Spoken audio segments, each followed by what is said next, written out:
The reason globalism will never work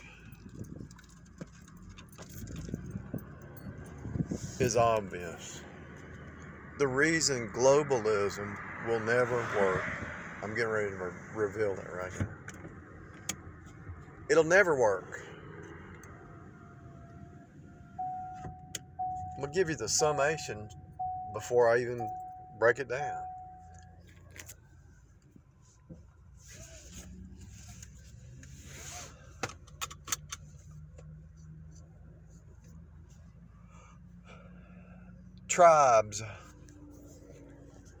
Tribes, even in the corporations. See, globalism is trying to make everything a corporate. Everything. The human, the businesses, the nations, everything they're trying to turn into a corporation. Well, let's say you work for Amazon. And you're going the extra mile, and you're going the extra mile, and your general manager or you're a supervisor or whatever, your supervisor, or whatever you want to call it, they see that employee goes the extra mile.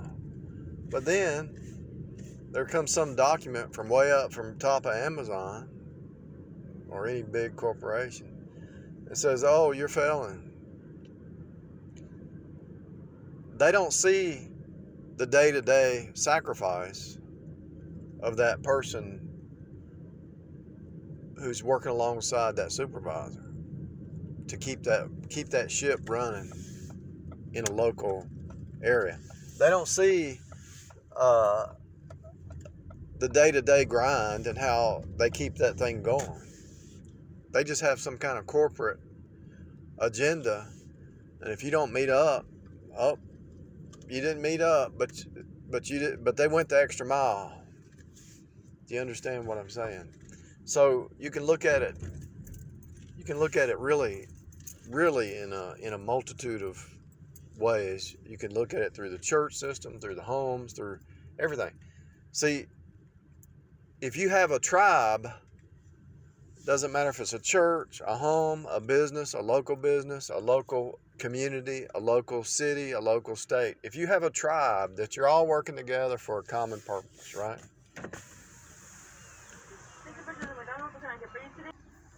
If you have a local tribe and they're all working together for a common goal, common purpose, they're willing to sacrifice.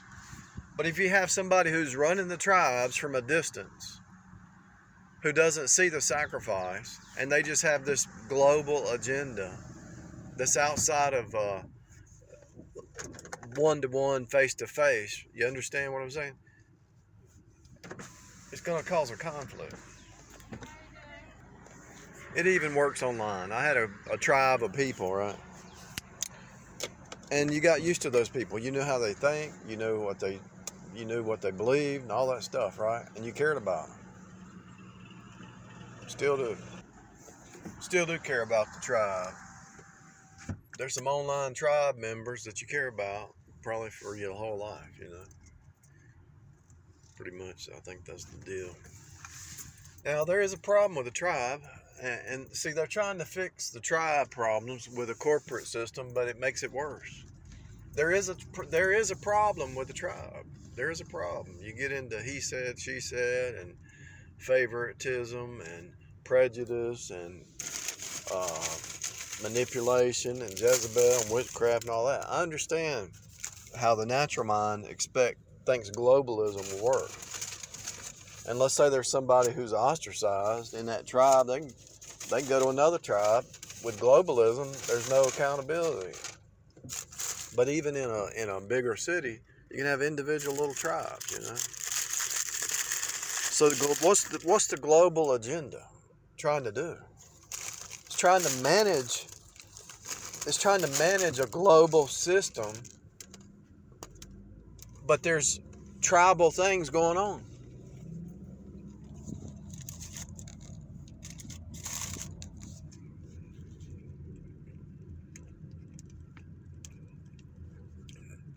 Some people are more talented in certain things. Some people are go the extra mile. Some people don't. And the local tribe leadership is going to see the people who really care. You're always going to have the leeches in the corp. If it was a global system, you still have leeches, just like the leeches in the tribe. There's always going to be a leech, but they're eventually going to get weeded out over time. But the globalism is actually less accountability, to be honest with you. What I'm saying is, if you got this cookie cutter and it wants all the cookies to look the same, that's fine when it comes to cooking. But when it comes to managing a tribe or a nation or a bunch of people or a bunch of tribes or a bunch of nations, how you going to put a cookie and all the different cultures and all the different religions and all the different beliefs and all the different things going on? How you going to manage the whole world with a cookie cutter set of parameters? You can't do it. You can't do it if you're Amazon. You can't do it if you're Google. If one supervisor sees that one person's sacrifice and nobody else, that person's going to rise up. But if they have a system set in place where everybody rises up the same, what happens to that person who's motivated? He's demotivated. She's demotivated. They demotivate you. So the corporate globalism is a demotivation system, because what's the purpose for sacrificing? There's no initiative to sacrifice, because it's not going to benefit you, because nobody recognizes it. And then when they grade you and they compare it with other things, that the apples with oranges instead of apples with apples, because one situation is always going to be different than another situation. One building, one city, it might be colder in one state and it might be hotter in another state. How are you going to put a cookie cutter system in place if you want globalism? It might be mountains, it might be ocean, it might be lakes. How are you going to do it? You can't. You can't put a cookie cutter template over the whole world. Not even over a corporation which has a bunch of divisions. You can't even do it that way. What you have to have is local management, local supervisors that have good character that can be tested over time. And it might not just be one manager. It might be two or three holding each other accountable. My point is, there has to be a recognition of the sacrifice that people do. Otherwise, they have no motivation. And they're going to change jobs. They're going to change states. They're going to change cities. How are you going to grow anything if people are jumping around? You can't.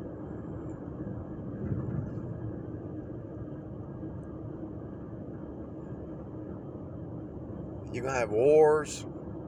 You might say, well, globalism will get rid of all the wars. No, it won't. No, it won't. You're going to have people who are not motivated, who see through the game and see through the cognitive dissonance. And you're going to have some people who are still sleeping. You're going to have some people who wake up to the game and some people who still sleep in the game. And those two are diametrically opposed. And that's what we see now. You see people waking up to the fact that globalism, even the head of BlackRock admits it. Globalism is not going to be a cookie cutter thing. It's just not going to happen. They're trying to manage the whole world with a cookie cutter that's according to their little piece of the pie, and they want everybody to match up. And see, here's the deal. The devil wants to be God. He's called the Antichrist for a reason.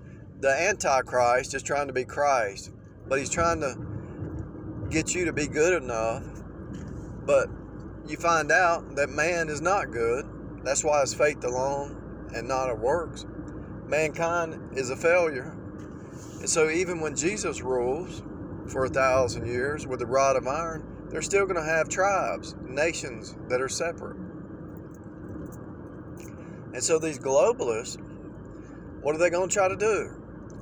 They're going to try to force everybody to think the same, to talk the same, to act the same, to wear the same clothes, to talk, to believe the same. And if you don't, what are they going to do? They're going to put a 666 on your hand or your forehead and give you electric shock treatment until you agree with them. They're going to give you shock treatment until you agree with them with the 666. And if you reject it then, because they're going to have to cut your head off, kill you. Do you understand? On the one hand,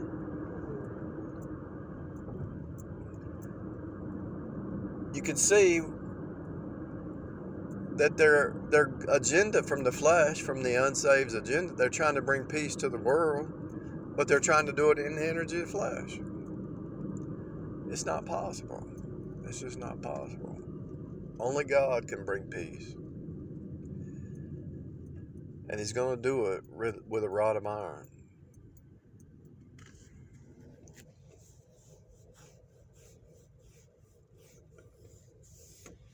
Is anybody hearing this? What I want to get across to you is, if somebody's in a tribe, it doesn't matter if it's a Indian tribe, a city, a business, a church, whatever. They're willing to sacrifice to build up that tribe, that system. But when you take away the local leadership who recognizes the sacrifice, and you move it to global, and then they have some kind of way to judge that's far removed from the person, that person becomes a number. And so they don't know the person's character. They just see data points based on other tribes, which are in different regions, and they don't necessarily line up. In other words, what I'm saying is, there's always going to be the grade is variable. It goes back to the heart and the soul and the drive. It's people can actually say, do you want to be here? And they know. Do you really want to be here? If not, there's another tribe over here. There's another job over here. There's another nation. Do you really want to be here? Most people are in a tribe just to survive. They don't really want to be there. And that's what's going to happen when you go to globalism. People are just going to be zombified. Now, I believe the rapture of the church is going to take place. The church is going to be gone. And they're going to, all Hades is going to break loose after that. But they'll say peace, peace, then sudden destruction after 3.5 years. My point is, hold on one second. My point is, if you don't like the way one tribe is going, you can move to another one. And it doesn't matter what it is. A tribe is a tribe, whether it's small or big. And so, whether it's a corporate, whether it's individuals, whatever, you can move on to the next tribe. But if everybody's under the same tribal command, where are they going to go? And you might say, well, maybe that's a good thing. No, it ain't. Because you need differences down here. You need different opinions to grow. You need face-to-face opposition to grow. There needs to be new ways of thinking. If everybody's in the same tribal mindset, there's not going to be any growth. You can't force somebody to learn to love. You can't force somebody to learn to sacrifice if everybody's under the same tribal command. Do you understand what I'm saying? There has to be differences. There has to be face-to-face, red versus blue turning. Otherwise, you're not going to have mankind growing. And that's why, let's say man just obeyed the, let's say the tribal leaders, man just obeyed 100%. and everybody was like a robot. Even if that was possible,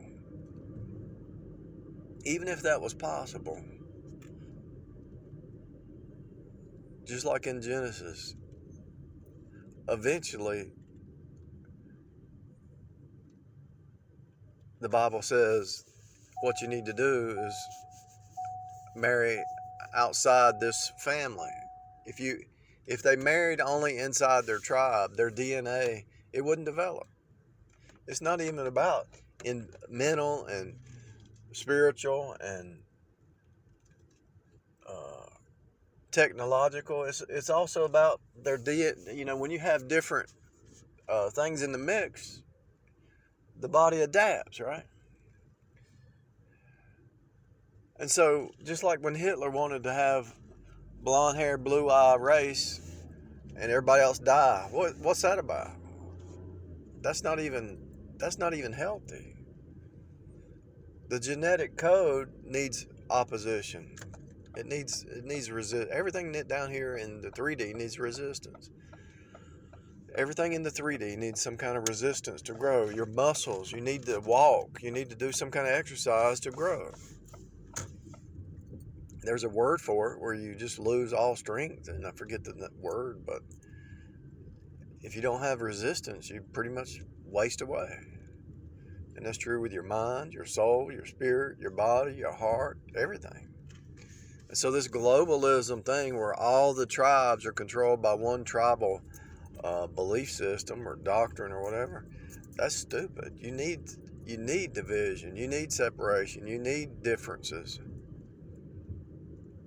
to grow.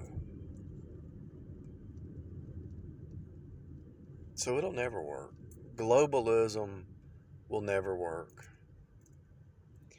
There's really already a type of globalism, and people actually it'll develop on its own. It would develop if man quit trying to force their will on everybody else, their ideology. It would develop on its own. But these society manipulators, they think they know better than God. God knew what he was doing. It will develop on when God separated the nations. There's a reason he did it. He split up the Tower of Babel because man would actually destroy himself.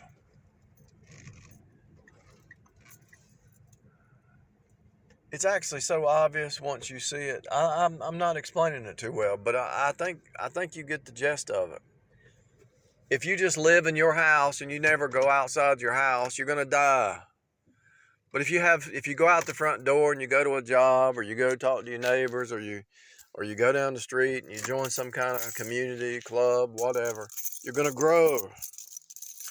But if you just stay in your house, you're gonna die. If you just stay in your little tribe, and everybody's got their little tribe, and everybody stays in their little box and their little 666 cube, and everybody's in a little pod, you're not gonna grow. And everybody's on the computer, and everybody's doing the Zoom call, and everybody's just looking at everybody through a computer. Your body's gonna waste away. You're gonna die. There has to be resistance. There has to be opposition.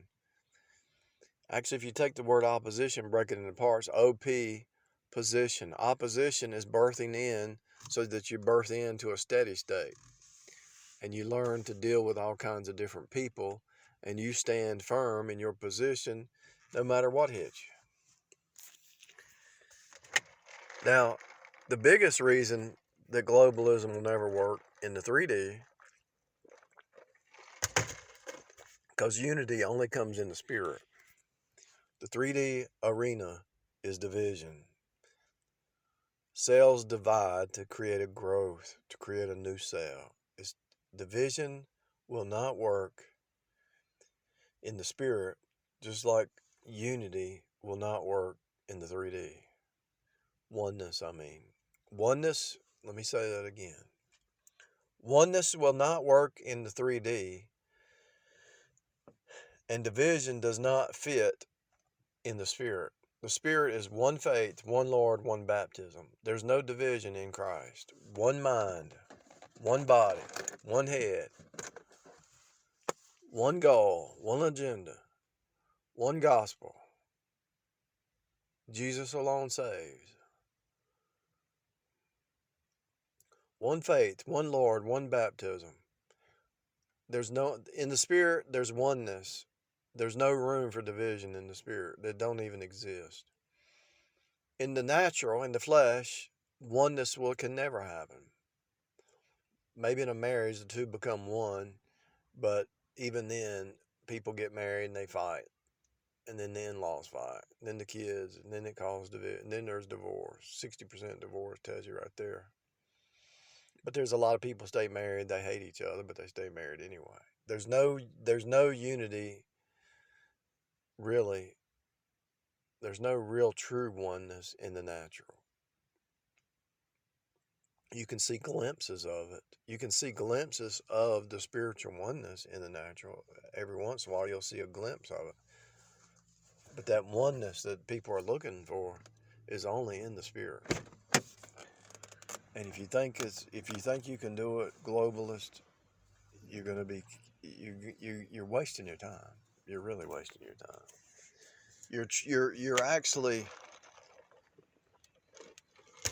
You're actually self-deceived, and you think you're God.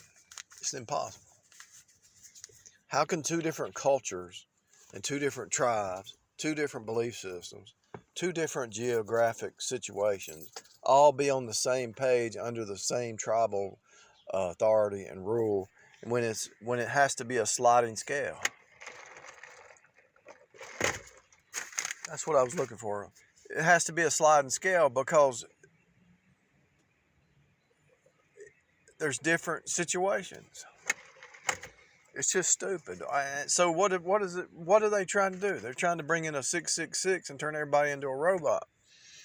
And you just can't do that with a human. And so what do they plan on doing?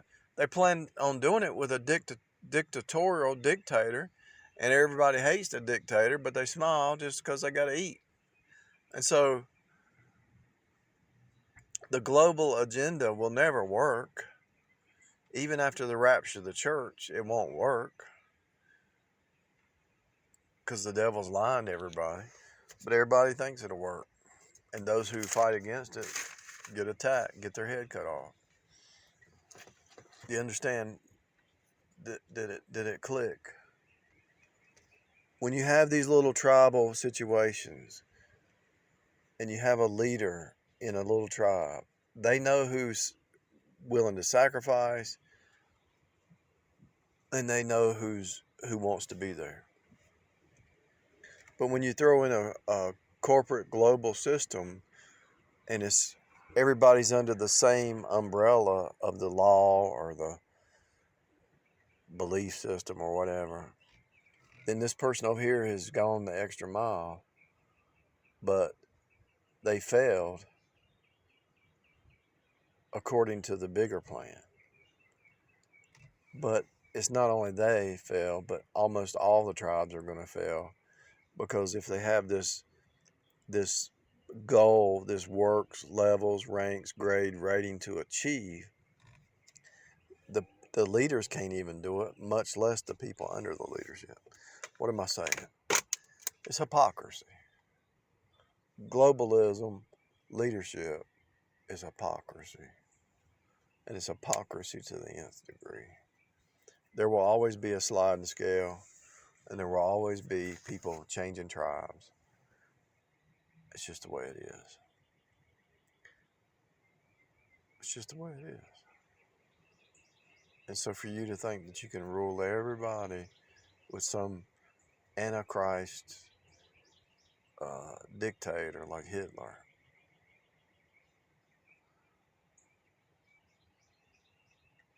and notice in Revelation, there's two beasts. There's there's one beast that gets a wound, then there's another beast that comes after, then the first beast is raised from the dead. And so these little horns, the horn represents projecting out into the spirit realm, really. The horn represents leadership and projecting out in the spirit realm. But these fake these antichrist, fake Christ, they're not the real Christ.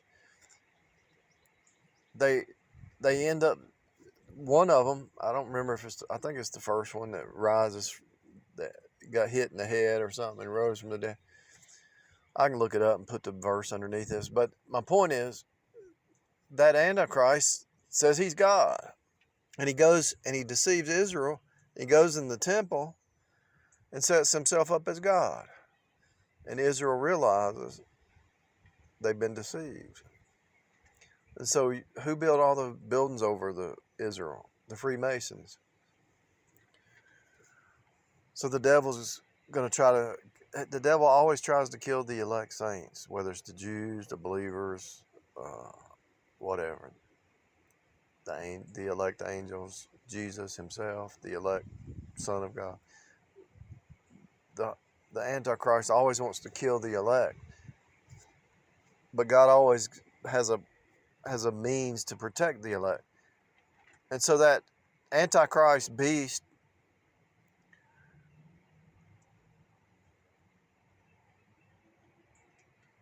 does what all the narcissists do.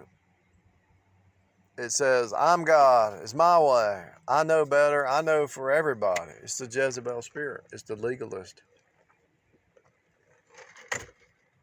And think about the narcissist and the Jezebel. So Jezebel wants to control people under, whether it's a home or whatever. So she wants to turn the man into Ahab. And Jezebel wants to take control. But Jezebel don't even know what she's doing. So because she's ignorant and stupid and insecure, she has to have 450 false prophets, which are flying monkeys, to tell lies and tell lies to the whole world and get the whole world to believe it. And that's what the magician priest class is doing right now.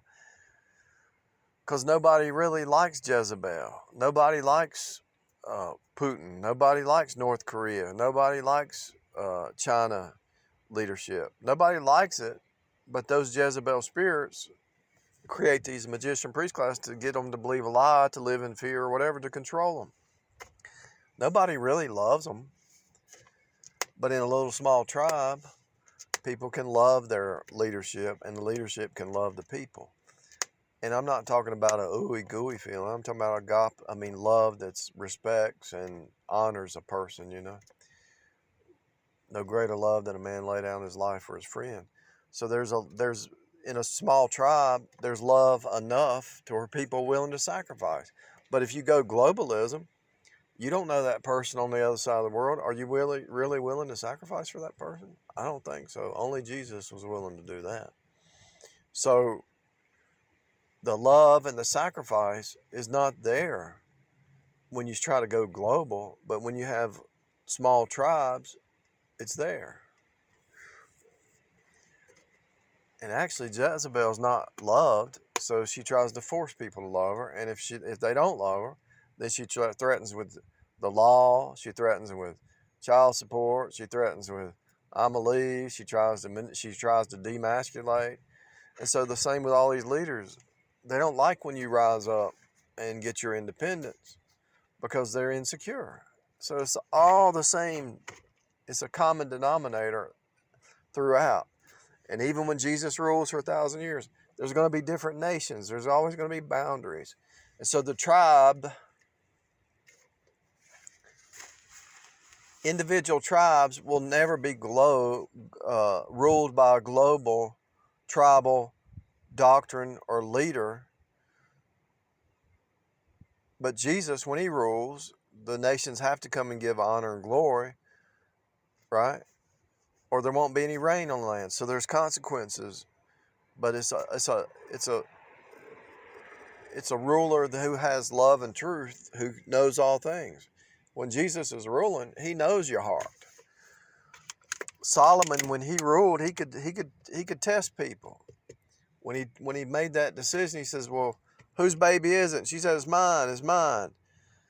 And he said, "Well, just cut the baby in half and give to each one." And the one lady said, "Okay, let's do that." The other said, No, give it to her." So he knew who the real mother was. So the wisdom of Solomon, Jesus will have way higher above than, anything you can ever imagine. And so my point is, when Jesus rules, we're talking about God the Son ruling. And so when he makes a judgment call, he's full of grace and truth, you know. Long story short, globalism cannot work. It'll never work. Not under the rule of a human. Under the rule of a human, it would never work. Under the rule of a devil or a demon, it will never work. Under the rule of the Antichrist, it will never work. So the devil is just trying to destroy the earth. And you see what the Bible says. Jesus comes back to destroy those who destroy the earth. By them, after the rapture, they try to go globalism, and then they end up destroying themselves. And that's exactly what I'm talking about. The Bible tells you.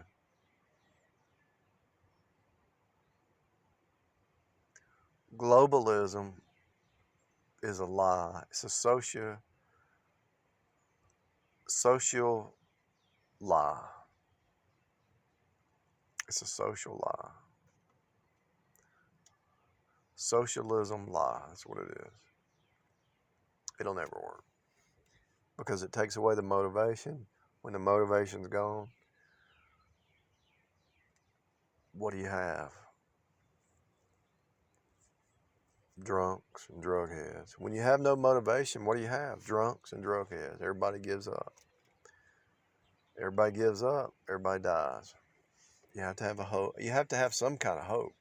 You have to have some reason to get out of bed, right? That's what's happening.